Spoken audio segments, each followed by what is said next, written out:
आइए शुरुआत करते हैं भारतीय संविधान और यूपीएसआई का जो एग्ज़ाम है, दिल्ली पुलिस का एग्ज़ाम है, रेलवे का सुपर टैट का जो एग्ज़ाम है, भारतीय संविधान के बिना संभव नहीं है।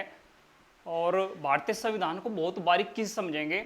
लक्ष्मीकांत जी की जो किताब है और विजन के जो प्रैक्टिस सेट है उनको भी करेंगे भारतीय संविधान में। मगर कुछ वर्षों से जो है कुछ क्वेश्चन ऐसे हैं जो साधारण क्वेश्चन हैं। देखो, सिंपल गलती हमसे हो जाती है। गलती क्या होती है कि मौलिक कर्तव्य को याद करने की शुरुआत करते हैं, मगर याद करेंगे सरदार सवर्ण सिंह समिति को याद कर लिया जाएगा, मगर मौलिक कर्तव्य 11 मौलिक कर्तव्य हमारे खुद के याद नहीं होंगे। और हौसला इतना होगा, उद्देश्य इतना होगा कि 395 अनुच्छेद मेरे याद हो जाएं, दूसरों को डराने के लिए कि कुछ ऐसा अनुच्छेद में याद कर लो जो दूसरे को याद नहीं होगा। तो ध्यान रखना है, बहुत बारीकी समझना है। पहले मौलिक अधिकार, नीति निर्देशक तत्व जो है, जो केवल आपका आधार है, उसको समझ के ही आगे बढ़ना है। और यही छोटी छोटी गलती हम जो है एग्जाम में करते हैं, उन गलतियों से हमें सीखना है। जिस भाई को जो है यूपी कांस्टेबल क्लियर हो चुका है या रेलवे या कोई भी एग्जाम जो है क्लियर हो चुका है, मगर उसकी आत्मा अभी भी जो है कह रही है कि नहीं, तुझे आगे बढ़ना है, वो भी दूसरों को देखता है कि दूसरे कहीं यूपीएसआई में सेलेक्ट ना हो जाए। मगर ध्यान रखिए, इतनी वैकेंसी है, दूसरे तो होंगे, मगर आप अपनी क्षमता को जानते हैं। अपनी क्षमता को जान के जो है आगे बढ़िए और अपना जो मन है उसको बदलिए। ये न मत सोचिए कि मेरा सिलेक्शन हो गया है और अकेले शांत मन से जो है ना रहिए। केवल जो है कुछ साहस दिखाइए और आगे बढ़ने की कोशिश कीजिए। और चलते हैं भारतीय संविधान के उस लेक्चर पर जिसका जो है आप लोगों ने इंतजार था। मगर शब्दावली से जो है शुरुआत करते हैं। भारतीय संविधान की कुछ शब्दावली हैं जो एग्जाम की दृष्टि से बड़ा ही महत्वपूर्ण है। ऐसा नहीं है कि स्टार्टिंग से हम भाग पढ़ेंगे, जो है अनुच्छेद पढ़ेंगे। सबसे पहले देखते हैं भारतीय संविधान की कुछ शब्दावली है, उनको देखेंगे। बड़ा ही जो है इंपॉर्टेंट जो है क्वेश्चन है भारतीय संविधान की शब्दावली से आएगा। एक पॉइंट को जो है बहुत आसानी से समझते हैं। यदि आप स्क्रीनशॉट लेना चाहें कुछ पर्सनों का तो स्क्रीनशॉट ले सकते हैं। और आइए शुरुआत करते हैं जो करंट में मुद्दा रहा उससे शुरुआत करते हैं। जैसे करंट में मुद्दा रहा फ्लोर टेस्ट। चाहे आपने देखा होगा कमलनाथ की सरकार मध्य प्रदेश में फ्लोर टेस्ट जो है उससे जो है उसका सामना हुआ। और जो है राजस्थान में एक बड़ा मुद्दा गहराया हुआ है फ्लोर टेस्ट का।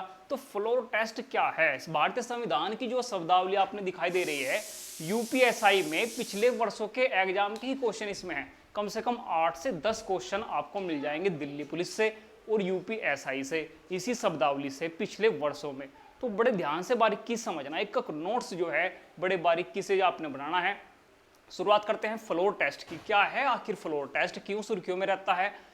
यह निर्धारित करने में मदद करता है कि सरकार के पास बहुमत है या नहीं। सरकार जो है उसके पास बहुमत है या नहीं, एक प्रक्रिया है फ्लोर टेस्ट। अब फ्लोर टेस्ट में होता क्या है, बड़े ध्यान से समझिए। आर्टिकल है, अनुच्छेद है 75। अनुच्छेद 75 में एक सामान्य बात है कि राष्ट्रपति के द्वारा प्रधानमंत्री की नियुक्ति होती है। ये किस अनुच्छेद में है? अनुच्छेद 75 में है। मगर अनुच्छेद 75 के भाग 3, देखो हम समझ रहे हैं पूरी प्रक्रिया फ्लोर टेस्ट की। तो ध्यान रखिए, अनुच्छेद 75 के भाग 3 में क्या बात है? उसमें बात है कि मंत्रिपरिषद लोकसभा के प्रति सामूहिक रूप से उत्तरदायी होगी। ध्यान रखना, मंत्रिपरिषद जो है लोकसभा के प्रति क्या है, सामूहिक रूप से क्या है, उत्तरदायी होगी। ये लिखा है किस आर्टिकल में, किस अनुच्छेद में? अनुच्छेद 75 में। ऐसे ही ये तो केंद्र की बात है। यदि हम राज्यों की विधानसभा की बात करें तो विधानसभा की बात करें अनुच्छेद 164 के भाग 2। यदि अनुच्छेद 164 उठा के देखा जाए तो अनुच्छेद 164 में साफ लिखा है कि राज्यपाल के द्वारा मुख्यमंत्री की नियुक्ति होगी और मुख्यमंत्री की सलाह पर अन्य जो है मंत्रियों की नियुक्ति भी जो है किसके द्वारा होगी? राज्यपाल के द्वारा। मगर अनुच्छेद 164 के भाग 2 में साफ लिखा है मंत्रिपरिषद राज्य की विधानसभा के प्रति सामूहिक रूप से उत्तरदायी होगी। देखो, दो कंडीशन है।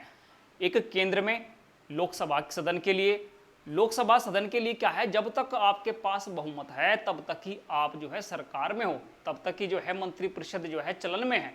मगर जब भी बहुमत जो है कम होगा, ऐसे ही जो है ध्यान रखना सरकार पर जो है संकट गहराएगा, चाहे राज्य में है चाहे आपका केंद्र में है। ध्यान रखना कि फ्लोर टेस्ट की जो कंडीशन है, फ्लोर टेस्ट की स्थिति है, वो ध्यान रखना 3 स्थिति में आती है। फ्लोर टेस्ट की किन स्थिति में आता है? 3 स्थिति में। सबसे पहली कंडीशन क्या है कि किसी दल को पूर्ण बहुमत प्राप्त नहीं है। देखो यदि हम राज्य की बात करते हैं, कोई भी दल है और राज्यपाल को यदि ये जो है स्थिति नजर आ रही है कि किसी भी दल के पास पूर्ण बहुमत नहीं है, तो वो जो है लागू करेगा क्या? Floor test. फ्लोर टेस्ट की अनुमति देगा कि जिसके भी पास बहुमत है वो अपना जो है फ्लोर टेस्ट पे जो है अपना जो है बहुमत सिद्ध करे। दूसरी स्थिति कब आएगी फ्लोर टेस्ट की? दूसरी स्थिति आएगी यदि सरकार गठबंधन की है। राज्यपाल देख रहा है कि बहुमत तो किसी के पास नहीं है, मगर अब क्या कर लिया है, 2 दलों ने मिलकर या 3 दलों ने मिलकर क्या है, गठबंधन कर लिया है। तब जो है सदन में, आपके सदन में राज्यपाल अनुमति देगा, और राज्यपाल अनुमति देगा किसकी? फ्लोर टेस्ट की अनुमति देगा कि आप जो है गठबंधन की जो सरकार है अपना बहुमत दिखाइए सदन में। तो दूसरी स्थिति में भी क्या होता है? फ्लोर टेस्ट होता है। और तीसरी स्थिति है राष्ट्रपति शासन के बाद। एक पॉइंट जहां से खास है फ्लोर टेस्ट का, ये फ्लोर टेस्ट कब होते हैं, ये एग्जाम में आ सकता है। तो 3 स्थितियां हैं। राष्ट्रपति शासन के बाद, यदि किसी राज्य में राष्ट्रपति शासन लगा हुआ है, राष्ट्रपति शासन के बाद जब जो है सदन चलेगा, मगर सदन चलने से पहले भी राज्यपाल के पास अधिकार होता है। बड़े ध्यान से इस लाइन को सुनिएगा। राष्ट्रपति शासन यदि किसी राज्य में हटता है तो उसके बाद जो है राज्यपाल को यह अधिकार होता है कि वह उस राज्य में सबसे पहले क्या कराए? फ्लोर टेस्ट कराए। फ्लोर टेस्ट से उसको संतुष्टि होगी कि कैसे जो है कौन सा राजनीतिक दल बहुमत में है या कौन सा राजनीतिक दल बहुमत में नहीं है। तो फ्लोर टेस्ट के बारे में समझा। अनुच्छेद 75 में क्या लिखा है, अनुच्छेद 164 में क्या लिखा है, क्योंकि फ्लोर टेस्ट जब भी आता है ये आर्टिकल जो है ये अनुच्छेद सुर्खियों में आ जाते हैं और इनको बहुत ध्यान से रखना। अगला जो है क्वेश्चन है विश्वास प्रस्ताव को लेकर और अविश्वास प्रस्ताव को लेकर। देखिए जब भी फ्लोर टेस्ट होता है तो विश्वास प्रस्ताव जो है, कॉन्फिडेंस मोशन जो है बड़ा सुर्खियों में रहता है, और ऐसा ही सुर्खियों में रहता है अविश्वास प्रस्ताव, नो कॉन्फिडेंस मोशन। दोनों की बात करेंगे, विश्वास प्रस्ताव क्या है और अविश्वास प्रस्ताव में क्या अंतर है। और तीसरा है निंदा प्रस्ताव। 3 प्रस्ताव को समझेंगे, विश्वास प्रस्ताव क्या है, अविश्वास प्रस्ताव क्या है, और तीसरा है निंदा प्रस्ताव। तो इसमें क्या डिफरेंस है आइए समझते हैं। देखो अब फ्लोर टेस्ट का ही प्रक्रिया चल रही है पूरी की पूरी। फ्लोर टेस्ट में क्या क्या होता है, देखो विश्वास प्रस्ताव क्या है, ध्यान रखिए, सरकार की तरफ से लाया जाता है सदन में जो प्रस्ताव, जो सरकार वर्तमान में है, वर्तमान सरकार के द्वारा सदन में जो कॉन्फिडेंस मोशन लाया जाता है, विश्वास जो है प्रस्ताव किसके द्वारा लाया जाता है, वर्तमान सरकार के द्वारा। वर्तमान सरकार के साथ आधे से ज्यादा पक्ष में है। तो देखो यदि सरकार जो है, जो वर्तमान सरकार है उसी के द्वारा जो है सदन में विश्वास प्रस्ताव पारित किया जाता है, पेश किया जाता है, और ध्यान रखना कि आधे से ज्यादा पक्ष में होने अनिवार्य हैं। यदि आधे से ज्यादा उसी की जो है वर्तमान सरकार के पक्ष में है तभी विश्वास प्रस्ताव पेश होगा और वो पारित होगा सदन में। अविश्वास प्रस्ताव क्या है, नो कॉन्फिडेंस मोशन क्या है, ध्यान रखना, नो कॉन्फिडेंस मोशन विपक्ष की ओर से सदन में पेश किया जाता है। देखो जो विपक्षी पार्टी है, विपक्षी दल है, और उसने सोच रखा है कि जो वर्तमान सरकार है वो सही रूप से कार्य नहीं कर रही है, उसकी नीतियां खराब हैं, समझिए। तो ध्यान रखिए जो विपक्ष है वो जो है वो लेकर आता है सदन में अविश्वास प्रस्ताव। तो एक अंतर तो साफ है कि जो सरकार है, वर्तमान सरकार है, अपने संकट को दूर करने के लिए, वर्तमान सरकार अपने संकट को दूर करने के लिए जो प्रस्ताव सदन में पेश करती है उसी का नाम होता है विश्वास प्रस्ताव। और जो विपक्ष होता है, सरकार की नीतियों पर जो अंगुली उठाता है, जो वर्तमान की सरकार है उसे उसकी नीतियां पसंद नहीं है और उसकी जो है नीतियों के अगेंस्ट, नीतियों के खिलाफ जो है वो ला रहा है सदन में क्या, अविश्वास प्रस्ताव। तो अविश्वास प्रस्ताव किसकी ओर से लाया जाता है, विपक्ष की ओर से सदन में। मगर ये नियम एग्जाम में आ सकता है, नियम में आ सकता है कि अविश्वास प्रस्ताव जिसे बोलते हैं नो कॉन्फिडेंस मोशन जो है सदन में, यदि हम लोकसभा की बात करें तो नियम 198 क्या कहता है, ये जो है एग्जाम की दृष्टि से बड़ा ही इंपॉर्टेंट क्वेश्चन है। और एग्जाम की दृष्टि से क्या पूछ सकता है कि लोकसभा में नियम 198 क्या कहता है, लोकसभा में नियम 198 के तहत ही अविश्वास प्रक्रिया की शुरुआत होती है। ध्यान रखना 1978 में सबसे पहली बार मोरारजी देसाई की जो सरकार है अविश्वास प्रस्ताव के कारण हार गई थी। किसकी सरकार? मोरारजी देसाई की सरकार। अब इसकी भी कुछ शर्तें हैं अविश्वास प्रस्ताव की। किस नियम के तहत ला जाता है लोकसभा में? नियम 198 के तहत। अब कुछ शर्तें हैं, कुछ प्रक्रिया हैं अविश्वास प्रस्ताव की। आइए प्रक्रिया देखते हैं। ध्यान रखना अध्यक्ष को पहले लिखित सूचना देनी पड़ती है। सदन में जो भी आपका पीठासीन अधिकारी है, जो अध्यक्ष है, उसको क्या देनी पड़ेगी? सबसे पहले लिखित सूचना। और जो विपक्षी दल जो है सदन में अविश्वास प्रस्ताव लेकर आया है और उसे जो है वर्तमान सरकार की नीतियां पसंद नहीं है, सरकार को गिराने की कोशिश में है, तो ध्यान रखना 50 सांसदों का समर्थन पहले प्राप्त होना चाहिए। यही जो है एग्जाम की दृष्टि से बड़ा ही खास क्वेश्चन है कि अविश्वास प्रस्ताव पेश करने के लिए, लिखित सूचना देने के लिए सबसे पहले कितने सांसदों का समर्थन प्राप्त होना चाहिए? तो ध्यान रखिए 50 सांसदों का समर्थन प्राप्त होना चाहिए, तभी जो है सदन में नियम 198 के तहत अविश्वास प्रस्ताव पेश किया जाएगा, जिसे बोलते हैं नो कॉन्फिडेंस मोशन। अगला जो क्वेश्चन है वो है निंदा प्रस्ताव को लेकर। देखिए अविश्वास प्रस्ताव में और निंदा प्रस्ताव में क्या अंतर है। यदि अविश्वास प्रस्ताव पारित हो जाता है, ध्यान रखिए, यदि अविश्वास प्रस्ताव पारित हो जाता है तो ध्यान रखिए पूरी मंत्रिपरिषद को, संपूर्ण मंत्रिपरिषद को इस्तीफा देना पड़ता है। यदि बात किसकी है? अविश्वास प्रस्ताव की। यदि विपक्षी दल ने जो है आधे से अधिक मत, देखो अविश्वास प्रस्ताव कब पारित होगा? यदि विपक्षी दल के पक्ष में आधे से अधिक वोट गिरेंगे तब जो है ये पारित हो जाएगा, और जो वर्तमान की सरकार है, जो मंत्रिपरिषद है, उसको इस्तीफा देना पड़ेगा। यदि बात कर रहे हैं कि इसकी अविश्वास प्रस्ताव की। मगर निंदा प्रस्ताव क्या है? निंदा प्रस्ताव क्या है? बड़े ध्यान समझिए। निंदा प्रस्ताव है कि ये मंत्री के खिलाफ लाया जा सकता है, किसी मंत्री के खिलाफ निंदा प्रस्ताव लाया जा सकता है, मगर अविश्वास प्रस्ताव संपूर्ण मंत्रिपरिषद के खिलाफ ही लाया जा सकता है। ये ध्यान रखना है। 10 दिन के अंदर आपको प्रक्रिया पूरी करनी होती है। अविश्वास प्रस्ताव की जो प्रक्रिया है, निंदा प्रस्ताव की जो प्रक्रिया है, 10 दिन के अंदर ही प्रक्रिया पूर्ण करनी होती है। ये एक मंत्रिपरिषद की केवल नीतियों के लिए। देखो अविश्वास प्रस्ताव तो संपूर्ण कार्य के लिए, चाहे सरकार का कोई भी नीति है, कोई कार्य है, सबके लिए जो है अविश्वास प्रस्ताव ला जाता है, मगर निंदा प्रस्ताव केवल ला जाता है उसकी नीतियों के लिए। और पारित होने पर मंत्रिपरिषद को त्यागपत्र नहीं देना पड़ता। निंदा प्रस्ताव में अविश्वास प्रस्ताव में सबसे महत्वपूर्ण अंतर केवल यही है कि यदि ये पारित हो जाता है, अविश्वास प्रस्ताव यदि पारित हो जाता है, तो यहां पर क्या है? त्यागपत्र देना पड़ेगा मंत्रिपरिषद को।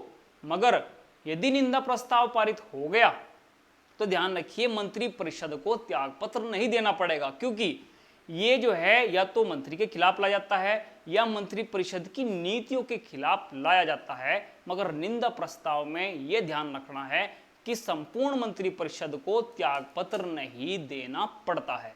आइए अगले जो है क्वेश्चन समझते हैं। देखो ये बहुत बेस के क्वेश्चन है, पहले शब्दावली से संपूर्ण प्रक्रिया को समझते हैं, बाद में ही आपके भारतीय संविधान जो है समझ आएगा। अगला जो है संसद के कुछ सत्र हैं, इनको समझते हैं। देखो आहूत करना क्या है, स्थगन क्या है, सत्रावसान क्या है, विघटन क्या है। इस प्रकार के जो शब्द हैं संविधान में, ये बड़े ही जो है खतरनाक शब्द हैं। निलंबन क्या है, इनको समझते हैं। आहूत करना, देखो ध्यान रखियो, जब भी सदन की प्रक्रिया स्टार्ट होगी, सदन की प्रक्रिया शुरू होगी, बजट सत्र जो है, शीतकालीन सत्र जो है, या मानसून सत्र जो है, ऐसे जो है 3 सत्र चलते हैं। तो ध्यान रखियो जब भी सदन की प्रक्रिया शुरू होगी, सबसे पहले यदि हम केंद्र के संदर्भ में देखें, लोकसभा के संदर्भ में देखें, तो ध्यान रखना राष्ट्रपति द्वारा जो आदेश सदन की कार्यवाही के लिए दिया जाता है, सदन की कार्यवाही शुरू करने के लिए जो सर्वप्रथम आदेश दिया जाता है वो राष्ट्रपति जी के द्वारा दिया जाता है, और उसी को कहते हैं सदन को आहूत करना। उसी को क्या कहते हैं, सदन को आहूत करना। लोकसभा के जो सदस्य हैं वे प्रस्तुत हों, वे जो हैं सदन की कार्यवाही में भाग लें। राज्यसभा के जो सदस्य हैं वे सदन की कार्यवाही में भाग लें और अपना सर्वप्रथम जो सबसे पहला सत्र है बजट सत्र उसको शुरू करें। तो इस प्रक्रिया का नाम है आहूत करना। आहूत करने का अर्थ है कि राष्ट्रपति द्वारा आदेश दिया जाना। दूसरा जो है आपको शब्द दिखाई दे रहा है स्थगन। दूसरा शब्द क्या है, स्थगन है। स्थगन क्या है, बड़े ध्यान समझिए। पीठासीन अधिकारी द्वारा कुछ समय के लिए सदन को स्थगित किया जाना। मान लिया आपका बजट सत्र शुरू हो गया है, आपने पता है कि जो आपका संसद चलती है उसके दो समय होते हैं। एक समय होता है आपका 11 बजे से 1 बजे तक, फिर 2 बजे से 6 बजे तक। ऐसे 2 समय अंतरालों में आपका जो है सदन की प्रक्रिया शुरू होती है। यदि सदन की प्रक्रिया शुरू है, कोई सत्र चल रहा है और उसमें कोई झगड़ा हुआ या कोई भी समस्या हुई, तो पीठासीन जो अधिकारी है उसके पास अधिकार रहता है कि कुछ समय के लिए सदन को स्थगित किया जाए। कुछ समय के लिए सदन को स्थगित करने का जो अधिकार है वो पीठासीन अधिकारी के पास है। मान लिया लोकसभा अध्यक्ष जो है वो जो है सदन की कार्रवाई में यदि कोई जो है समस्या आती है, कोई विलंब आता है, तो वो कुछ समय के लिए उसको स्थगन कर सकता है। एक क्वेश्चन इसमें और आता है, अनिश्चित काल के लिए स्थगन। कहीं पर इसे भी नोट्स कर लिएगा। अनिश्चित काल के लिए स्थगन क्या होता है? अनिश्चित काल जिसका कोई समय नहीं होता है, अनिश्चित काल का जो स्थगन होता है जिसका कोई समय निर्धारित नहीं होता है, उसका भी अधिकार किसके पास होता है? पीठासीन अधिकारी के पास होता है। जो सदन का अध्यक्ष है, चाहे लोकसभा का है चाहे राज्यसभा का है, अनिश्चित काल के लिए स्थगन का अधिकार भी उसके अध्यक्ष के पास होता है, न कि राष्ट्रपति के पास। इसको आपने समझना है। नेक्स्ट है सत्रावसान। सत्रावसान आपको आराम से समझ आ रहा होगा कि पूरे सत्र, पूरा जो सत्र है, मान लिया बजट सत्र है, जब बजट सत्र संपूर्ण हो जाता है तो ध्यान रखिए सत्रावसान का जो अधिकार होगा।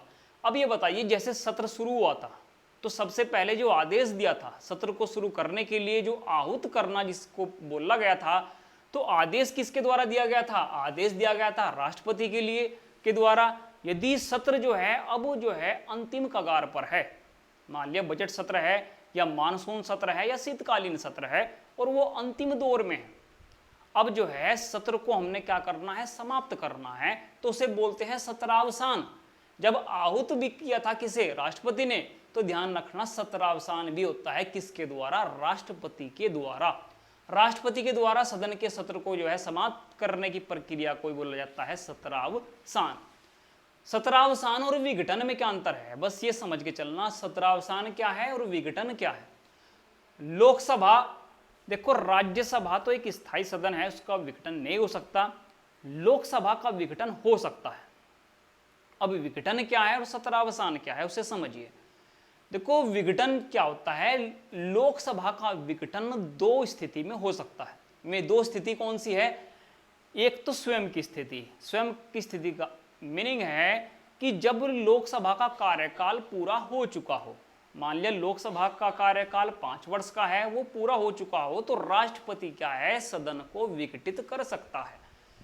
ऐसे ही यदि राष्ट्रपति स्वयं निर्णय ले, यदि राष्ट्रपति स्वयं निर्णय ले तब भी लोकसभा क्या है? विघटित हो सकती है। तो विघटित का अधिकार और सत्रावसान का अधिकार, सत्रावसान में विघटन में यही अर्थ है, विघटन वो होता है जब कार्यकाल संपूर्ण हो गया हो।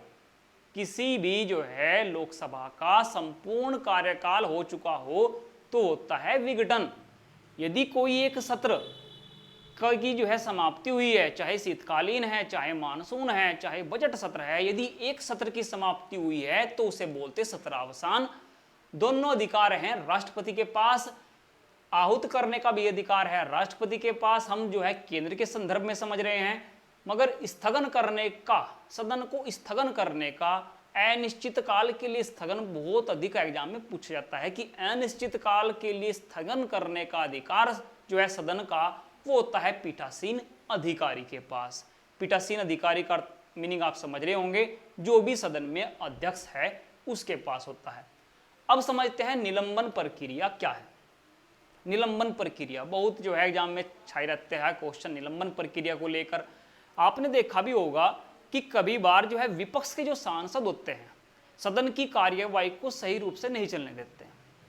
तो लोकसभा का जो अध्यक्ष है, सदन का जो भी अध्यक्ष है, उसके पास नियम 374 के तहत एक अधिकार होता है कि जो अनुशासनहीन है सदन में, जो सांसद क्या है, अनुशासनहीन है। आपने पता भी होगा कि विहिप होता है, विहिप या एक जो है सांसद होता है जो अनुशासन बनाने का कार्य करता है सदन में, जिसे सचेतक हम बोलते हैं। विहिप या सचेतक वो होता है जो सदन में अनुशासन बनाए रखने का कार्य करता है। प्रत्येक जो है दल के पास अपना एक विहिप होता है, अपना एक सचेतक होता है। मगर यदि उसके बाद भी सदन की कार्यवाही कुछ समय के लिए भंग हो रही है तो जो है अध्यक्ष के पास अधिकार होता है कि वह नियम 374, देखिए ये नियम जो है बहुत खास है, इनको एक को नोट करिएगा। नियम 374 के तहत लोकसभा अध्यक्ष को किसी भी सांसद को निलंबित करने का अधिकार है। यदि कोई भी सांसद अनुशासनहीनता दिखा रहा है सदन में तो उसको कुछ समय के लिए निलंबन कर दिया जाता है सदन से, क्योंकि ये काफी सुर्खियों में रहा था। तो निलंबन का अधिकार ध्यान रखना किसके पास है, सदन के अध्यक्ष के पास होता है। और किस आर्टिकल के तहत, किस अनुच्छेद के तहत, अनुच्छेद जो है नियम जो है, नियम है 374। अगला जो है पॉइंट है गिलोटिन प्रक्रिया क्या है। देखो ये जो है शब्दावली बड़ी इंपॉर्टेंट है, बड़ी खास है एग्जाम की दृष्टि से। गिलोटिन प्रक्रिया क्या है, ध्यान रखना। बजट सत्र के दौरान मंत्रालयों की अनुदान मांगों को बिना चर्चा के ही पारित कराने की प्रक्रिया। मान लिया बजट सत्र चल रहा है, अनुदान मांगे पेश की जाती है मंत्रालयों के द्वारा। किस मंत्रालय, परिवहन मंत्रालय में हमने इतना अनुदान चाहिए, इस मंत्रालय में इतना अनुदान चाहिए। मगर यदि थोड़ा सोच समझ के चलें, मान लिया आपका दिल्ली में दंगे हुए थे, आपने पढ़ा भी होगा, दिल्ली में दंगे हुए थे और दंगों के कारण क्या हुआ था कि सरकार ने, जो बीजेपी की सरकार है, जो है भारतीय जनता दल जो है, उसने क्या किया था कि बिना चर्चा के, ध्यान रखना, बिना चर्चा के ही सीधे क्या कराई थी, वोटिंग कराई थी। क्योंकि दिल्ली में क्या हुए थे, दंगे हुए थे, इतना टाइम नहीं था। तो बिना चर्चा के क्या है, सीधे यदि वोटिंग करा ली जाती है अनुदान मांगों पर, अनुदान मांगों पर बिना चर्चा के ही यदि वोटिंग करा ली जाती है तो उसी प्रक्रिया का नाम होता है गिलोटिन प्रक्रिया। और यह प्रक्रिया अक्सर कब देखने को मिलती है, बजट सत्र के दौरान। यदि कोई भी मंत्रालय है, यदि अनुदान मांगे जो है सदन में पेश की जाती हैं तो सबसे पहले उस पर चर्चा होती है कुछ समय के लिए। मगर यदि आपके पास इतना समय नहीं है कि उस पर जो है चर्चा की जाए, सीधे ही आप क्या करा लेते हो, उस पर वोटिंग करा लेते हो। तो बिना चर्चा के, ध्यान रखना, बिना चर्चा के सीधे वोटिंग करा लेना, इस प्रक्रिया को बोलते हैं गिलोटिन प्रक्रिया। और ये अक्सर जब जो है बजट सत्र के दौरान आपको देखने के लिए मिल जाती है। अगला क्वेश्चन है काकस क्या है। ध्यान रखना, काकस क्या है, किसी राजनीतिक दल के प्रमुख सदस्यों द्वारा की गई बैठक। आपने देखा भी होगा कि धीरे धीरे पढ़ेंगे, किचन कैबिनेट वगैरह क्या है उसको भी समझेंगे। मगर आपने देखा होगा कि कोई भी यदि राजनीतिक दल है तो उसको जो है सुचारू रूप से चलाने के लिए 3-4 प्रमुख मंत्री दल का एक समूह होता है। वो जो है सरकार की नीतियों का निर्धारण करता है। ऐसे ही जो सरकार की नीतियों का निर्धारण करने के लिए जो राजनीतिक दल के प्रमुख 3-4 जो सदस्य हैं और उनकी यदि कोई बैठक होती है तो उसी बैठक को बोल देते हैं काकस। तो ध्यान रखना, बड़ा ही इंपॉर्टेंट क्वेश्चन है। इनकी नीतियों से संपूर्ण दल का संचालन होता है। जो इनके द्वारा जो नीतियां बनाई गई हैं और वही जो है संपूर्ण दल को क्या है, मान्य होती हैं। ये आपने ध्यान रखना है। तो काकस बड़ा ही खास है। अगला क्वेश्चन है प्रश्नकाल। ध्यान रखना कि संसदीय कार्य दिवस का पहला घंटा, देखो प्रश्नकाल के बारे में सभी जानते हैं कि जो पहला घंटा होता है, फर्स्ट आवर जो होता है 11 से 12 बजे का, उसे बोलते हैं प्रश्नकाल। मगर यहां से क्वेश्चन क्या पूछा जाता है प्रश्नकाल से, वो बड़े ध्यान समझिए, क्योंकि ये एग्जाम में क्वेश्चन जो है आपसे पूछे गए, यूपीएसआई में भी और दिल्ली पुलिस में भी क्वेश्चन पूछे गए थे। देखो क्या, देखो प्रश्नकाल जो 11 से 12 बजे का समय होता है, विपक्षी दल जो है सरकार जो वर्तमान सरकार है उसकी मंत्रियों से कुछ प्रश्न पूछता है, नीतियों को लेकर, कार्य जो है प्रणाली को लेकर। प्रश्न तारांकित भी होते हैं, अतारांकित भी होते हैं, अल्प सूचना वाले प्रश्न भी होते हैं। ध्यान रखना, तारांकित जिन पे स्टार लगा होता है, अतारांकित जिन पे स्टार नहीं लगा होता। तारांकित का मतलब है कि जिनके उत्तर मौखिक रूप से दिए जाते हैं। एक क्वेश्चन एक बार ये भी पूछा गया था कि तारांकित जो प्रश्न पूछे जाते हैं उनका पत्र जो है किस रंग का होता है, हरे रंग का जो है वो पत्र होता है। पहले मुद्दे को समझिए, मुद्दा क्या है। तारांकित प्रश्न जिनका उत्तर मौखिक रूप से जो है दे दिया जाता है। मान लिया किसी सदस्य ने, किसी सांसद ने, किसी मंत्री से कोई तारांकित प्रश्न पूछा, तो उसका उत्तर यदि मौखिक रूप से दिया जाता है तो वो कहलाता है तारांकित। ध्यान रखिए, उत्तर जो है मंत्री के द्वारा कैसे दिया जाता है, मौखिक रूप से। तारांकित प्रश्न जो है, ध्यान रखिए, उनका जो पत्र होता है वो हरे रंग का होता है। ये भी एग्जाम में एक बार क्वेश्चन पूछा गया था।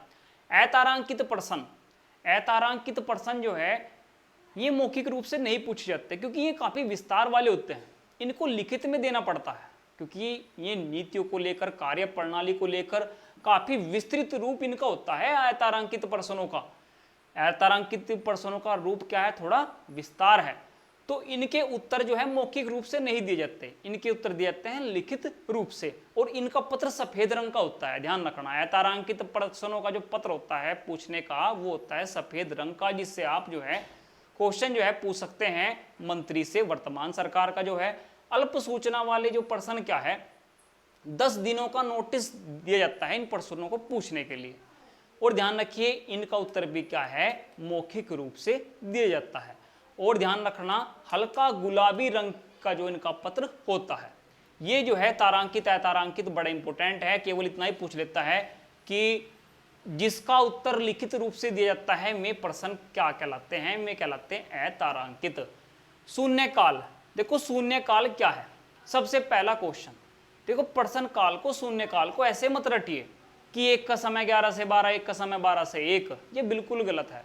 इनके प्रश्नों को उठाइए। पिछले एग्जाम में जो पूछे गए शून्यकाल से क्वेश्चन पूछा गया कि निम्न में से वह शब्द बताइए जिसका जो है संसद की प्रक्रिया में उल्लेख नहीं है, तो कई ऑप्शन देगा। जिसका संसद प्रक्रिया में कोई उल्लेख नहीं है वह शब्द बताइए, उसमें प्रश्न काल भी होगा, उसमें गिलोटीन भी होगा, उसमें निलंबन भी होगा, उसमें स्थगन भी होगा, और उस शब्द का आपने नाम बताना है जिसका संसद प्रक्रिया में कोई उल्लेख नहीं है। तो ध्यान रखना, शून्यकाल का कोई उल्लेख नहीं है संसदीय प्रक्रिया में। इसकी शुरुआत हुई थी 1962 से, मीडिया के द्वारा इसकी शुरुआत की गई थी 1962 से 1962 से, और इसका जो समय होता है प्रश्न काल के ठीक बाद का होता है 12 से 1 का। तो इसके 2 क्वेश्चन ध्यान रखना, मीडिया के द्वारा इसकी शुरुआत की गई थी, और ध्यान रखना संसदीय प्रक्रिया में कोई उल्लेख नहीं है किसका, शून्य काल का। नेक्स्ट क्वेश्चन है लैम्डक सत्र। ध्यान रखना, बहुत ही ज्यादा बड़ा एग्जाम में पूछा गया है, किस सत्र को लैम्डक सत्र बोला जाता है। जब कोई भी सरकार, मान लिया किसी सरकार का जो कार्यकाल है 5 वर्ष का है लोकसभा में, यदि कोई भी सरकार अपने अंतिम वर्ष में हो, जो अंतिम वर्ष का सत्र होता है, मान लिया 5वें वर्ष में है, और जो अंतिम वर्ष का जो सत्र होता है उसे बोलते हैं लैम्डक सत्र। ध्यान रखना, बहुत खास है। लैम्डक सत्र वह सत्र होता है जो सरकार अपने अंतिम वर्ष में हो, वही जो है सत्र जो है कहलाता है लैम्डक सत्र। और यदि कोई आपसे पूछ ले कि लैम्डक सांसद क्या है, लैम्डक मेंबर ऑफ पार्लियामेंट क्या है, तो इसको कहीं पर नोट कर लीजिएगा। यदि आपसे पूछता है कि लैम्डक सांसद किसे कहा जाता है, तो लैम्डक सांसद वो सांसद होता है जो एक बार तो जो है सरकार में चुना गया है, मगर जब दोबारा जो है सरकार जो है, मान लिया बीजेपी की सरकार है, पिछली बार भी जो है उनकी सरकार थी, इस बार भी जो है बीजेपी की गवर्नमेंट है, यदि कोई मेंबर ऑफ पार्लियामेंट पिछली बार तो जो है मेंबर ऑफ पार्लियामेंट बन गया हो, मगर इस बार वो एमपी का चुनाव न जीतता हो, सरकार तो दोनों बार है, पिछली बार भी सरकार थी बीजेपी की, अब की बार भी सरकार है, मगर एक ऐसा मेंबर ऑफ पार्लियामेंट जो पिछली बार सरकार में था मगर इस बार मेंबर ऑफ पार्लियामेंट नहीं बना गया, उस पर चुनाव हार गया, तो वही सांसद कहलाएगा लैम्डक सांसद। तो उम्मीद है कि जितने भी क्वेश्चन हैं आपके समझ आए होंगे।